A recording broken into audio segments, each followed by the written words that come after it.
শ্ৰী শ্ৰী শিৱৰাত্ৰি পূজা, তাতে আকৌ শিৱসাগৰৰ শিৱদৌল। শিৱসাগৰবাসীৰ বাবে যেন শিৱৰাত্ৰি হৈছে এক অন্যতম উৎসৱ। ১৭৩৪ খ্ৰীষ্টাব্দত বৰৰজা অম্বিকা কোঁৱৰীয়ে ঐতিহ্যমণ্ডিত শিৱসাগৰ পুখুৰীৰ পাৰতেই সোণৰ কলচীৰে সৈতে এছিয়াৰ সৰ্বোচ্চ শিৱ মন্দিৰ নিৰ্মাণ কৰিছিল। আৰু এই মন্দিৰতে প্ৰতি বছৰৰ ফাগুন মাহৰ কৃষ্ণ চতুৰ্দশী তিথিত অতি আড়ম্বৰপূৰ্ণভাৱে শিৱৰাত্ৰি অনুষ্ঠিত কৰি অহা হৈছে। ভগৱান শিৱৰ আশীষ বিচাৰি দেশ বিদেশৰ অগণন ভক্তই শিৱদৌলত ভিৰ কৰা দেখা যায়। জিলা প্ৰশাসন আৰু ৰাইজৰ সহযোগত শিৱৰাত্ৰিৰ লগত সংগতি ৰাখি নানান ধৰ্মীয় কাৰ্যসূচী অনুষ্ঠিত কৰা হয়। ইয়াৰ লগতে এক বৃহৎ মেলাও অনুষ্ঠিত কৰা হয়। ২০২৩ বৰ্ষ অৰ্থাৎ এইবাৰৰ যি শিৱৰাত্ৰি মেলা ১৭ ফেব্ৰুৱাৰীৰ পৰা ২১ ফেব্ৰুৱাৰী তাৰিখলৈ মুঠ ৫ দিনীয়াকৈ আয়োজন কৰা হয়। ১৮ তাৰিখ অৰ্থাৎ মহাশিৱৰাত্ৰিৰ দিনা পুৱা ৪ বজাৰে পৰা ভক্তৰ লানি পতা পৰিলক্ষিত হয়।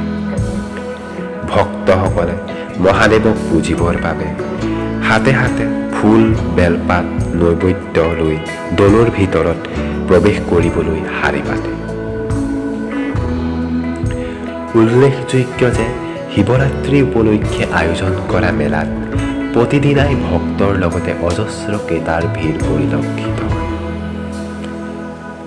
মেলাসমূহত বিভিন্ন স্থানৰ বিভিন্ন সামগ্ৰীয়ে উভৈনদী হৈ পৰে, যিসমূহ সামগ্ৰীয়ে সকলোৰে মন আকৰ্ষণ কৰিবলৈ সক্ষম হয়। গতিকে আহকচোন শিৱৰাত্ৰিৰ এই মেলাৰ কিছু দৃশ্য আমি উপভোগ কৰোঁ।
এয়াই আছিল শিৱসাগৰ শিৱদৌলত অনুষ্ঠিত হোৱা শ্ৰী শ্ৰী শিৱৰাত্ৰি মেলা।